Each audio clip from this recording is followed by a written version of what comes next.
not on the...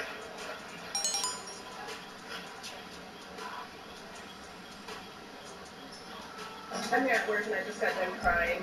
I found out that my dad today, who's an immigrant by the way, he voted for Donald Trump. I feel betrayed and I feel hurt and I feel confused that a man who had 2 black daughters couldn't see a black woman running this country. And he voted for a man who said day one, mass deportation. You're out of here. He still voted for him. And I told him that when he gets his citizenship revoked, because they have the Supreme Court, they have the Senate, they have the House of Representatives, Pennsylvania is now red. When you get your citizenship revoked, I will not be visiting you in your shithole country. I'm embarrassed. And I'm watching all these Latina TikTokers and how they feel being children of immigrants. And I am in the same position. And I'm like, I'm also a child of an immigrant, like my mom is from this country. But you have 2 black daughters and you didn't think that one could run this country. Y'all, people who created black. This new military-grade hiking stick is the swift... Transfer the GPS data. We're getting our money's worth out of that guy's hacking device. Well, we're getting his money's worth. These guys won't be happy that someone's messing with their GPS. Don't believe in us. Stay vigilant. And that is something that I'm having a very hard time, grasping that concept. And so guys keep me in your prayers and thoughts, and yeah, hopefully at that time, but these first world problem women are sickening. It just shows me that they wasn't disciplined the way that they were supposed to be disciplined earlier in their life. And this is one of the reasons why they sitting here crying and whining and got the sentiment that they have. It's funny because I have a black daughter. And my black daughter is a Trump supporter. And she's like, I don't know why any woman would ever want to be in a position to where she want to face these world leaders. And my daughter is absolutely, positively all the way about standing in your place, making sure you're doing what you're supposed to do, playing your position and playing it to win. These cupcake people that are crying for nothing grow up to be overly spoiled, and they don't have any respect for their parents that made the sacrifice. Number one, they sitting around here spreading misinformation and saying that Trump is going to revoke people's citizenship. When did he ever say that? And feel free to show it to me, because you know that I am very, very, very much engulfed in politics, and I've been covering every single thing that's been happening on the political spectrum, especially when I've been running for years now. And I know every speech, I know everything that both candidates were saying, and I've never heard him say anything like that whatsoever at all. What I have heard him say is it's a travesty that we left our borders open, and this migrant crisis was so severe, especially considering that we had record inflation, and the fact that so many people was able to come over here unvetted, not illegal way, which is one of the reasons why migrants, legal migrants that's over here, was absolutely upset, and they voted for Trump with record numbers, because they looking at the ones that's coming over here illegally, and they're like, wait a minute, you didn't have to actually go through the process. You didn't actually have to do anything in order to make sure that you was add value into this country, that you didn't wait your turn around, you didn't get vetted apparently, and apparently you just walked over here and started doing some of a lot of stuff. When we see some of these gangs that was taking over New York, and there was assaulting police officers and recruiting children, robbing people in Central Park and Times Square, and then they were getting out of jail immediately because of our super liberal system. What did you think that was going to do to people?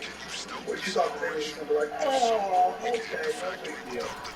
When we see what happened to Lincoln Riley or to the 5-year-old from the illegal migrant that was on a catch and release in New York that got their innocence taken away from them, how did you think that that was going to play out with the American people? You thought that it was just going to be cool. And so this is why you have these overly too young to really know what they're talking about, still developing their brain, young people that's sitting here being coddled. Oh my God, I can't believe it. And they're overly crying, even though their life is actually going to be better and it's going to benefit. Even though their life is actually better and they're going to benefit, you got these super liberal people that's sitting there saying, I can't believe my father didn't feel like a woman was qualified to run this country. It sounds like your father know what he's talking about. And the fact that you're so disrespectful, maybe your father is regretting the way that he raised you. Maybe that's just it. But, you know what, again, I'm not ever for petting the devil. That's what we used to call it back in the Pentecostal church. You know, you don't pet the devil, you deal with him accordingly. And so most of these women can't read the room.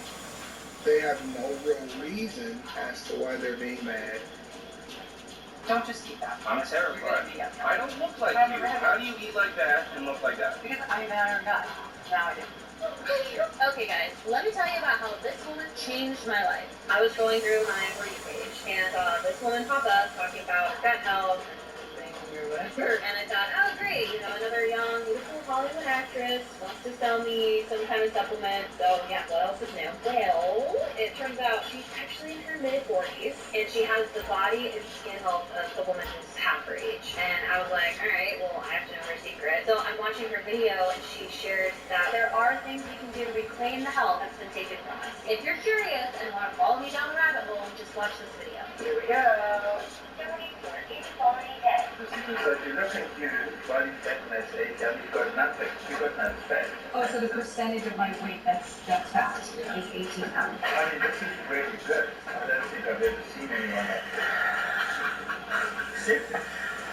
I mean, even if you're lying, I don't care. What if I told you that no matter how old you are, what your lifestyle is like, or how busy your schedule might be, there's one very simple thing you can do at home each morning that can help you feel like a brand new person by this time next week? It doesn't require any special diet, pill, or workout program. In fact, it just requires a few seconds every morning. And once I tell you my story, you'll understand exactly why I learned. My name is Maggie Q, and I've been a working actress for over 20 years. You may recognize me from shows like Nikita or Designated Survivor, or films like Mission Impossible and last year's The Protégé with Sam Jackson. But while I often play but dynamic characters on screen, for a long time my body was actually a total mess in real life. From the time I was in my 20s, I pretty much felt like crap every day. And it made no sense because I'd always been a healthy eater. I trained and exercised regularly and took all the vitamins I thought that I was supposed to.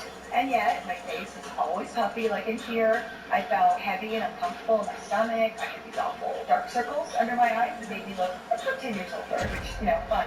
And I couldn't even go to the bathroom regularly, sometimes for days on end. But the worst part was the constant fatigue and exhaustion. I mean, I was tired all the time. My mind, my body, it was sluggish, I was foggy, I felt moody and anxious and irritable.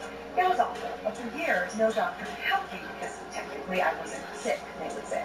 So they'd always just tell me to eat better or get more sleep, all of which I was already doing. And some even told me the way I felt was normal, and I should just get used to it. So eventually, I decided to try something different. And once I started doing this one simple thing, I actually feel healthier, lighter, and more energetic than ever. My stomach is even flatter than it was 10 years ago, and it all took one tiny tweak to my morning routine. So whether your goals are to be more active, feel better in your clothes, increase your productivity, feel happier, healthier, and more comfortable in your body, or just have more energy to do the things you love, I know it can work for you too. Because after attending dozens of health conferences, poring over countless medical studies, and speaking to people from all walks of life, I've seen the do for others firsthand. Their energy rapidly starts to return, excess weight starts to melt away, and it's done wonders for people's bellies. You can even expect to feel other surprising changes in your mood. Most people go through life without ever experiencing what true health really feels like.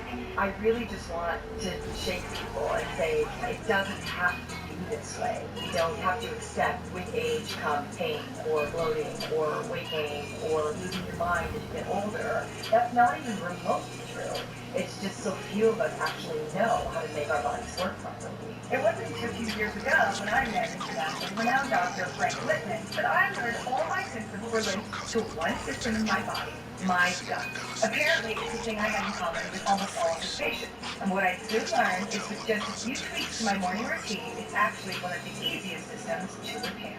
So today, I'm going to show you a few simple ways you can do that at home. But in just a few minutes, I'm going to reveal how Dr. Littman and I were able to make that process effortless, so that people of all ages can experience peak health every single day in no time at all.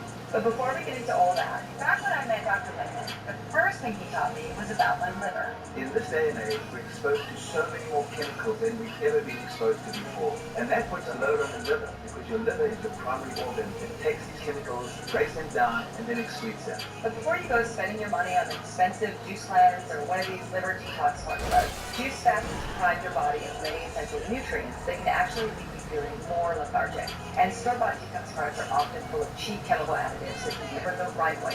First thing I recommend is taking some milk thistle extract every morning with a glass of room temperature lemon water.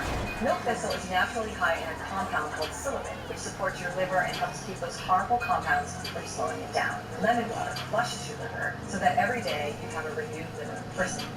But keep in mind, even if you regularly take milk thistle, there's still one more liver stressor you need to target, and that's sugar. But listen, I'm not about to tell you to just quit eating sugar. See, even though sugar is really hard to avoid, there are ways to help teach your body how to get rid of it faster before it has time to sit around in your system and cause damage.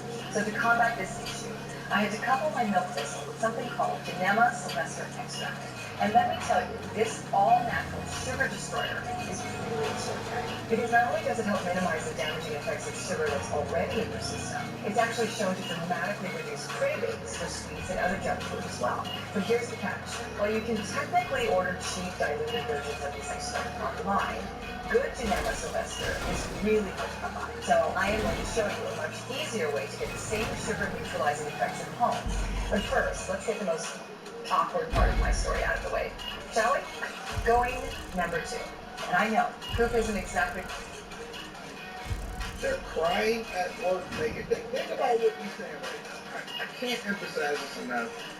And I don't feel like I'm really hitting the point that I want to. She's crying at work on TikTok or Instagram or whatever y'all sent this to me. I always like to give credit to the content creators, so I'm definitely going to be linking back to that in the description. She's crying on the internet at work, talking mess about her father and saying some of the wildest things. And she thinks that she's okay. I hope that one day she grows out of this phase. She goes back and she looks at this and she says, you know what, I was being a real B. I was being a real idiot in this situation. And the people are not going to put identity politics. Playing identity politics, that's a luxury. You know what the luxury is of playing identity politics? To be able to play in your mother's makeup and act like you really qualify for the job? That's what Kamala Harris did. She was acting like she was qualified for the job. She wasn't qualified for the job. You got a real man that was up there getting assassinated twice. I do believe that they participated in election interference. I'm not a fan of what I've seen over these last few years. And I do believe that Trump won the White House 3 times. And so instead of praying for this man to make sure that we don't have some kind of interference again, let's just put it like that, we need to be making sure that we get in line, that we understand that the Constitution governs the United States of America, that we are a republic, and we don't bend the knee or bow, and we remember our American values, and we certainly, absolutely is making America great again. Already see world leaders playing a role in a position and getting in line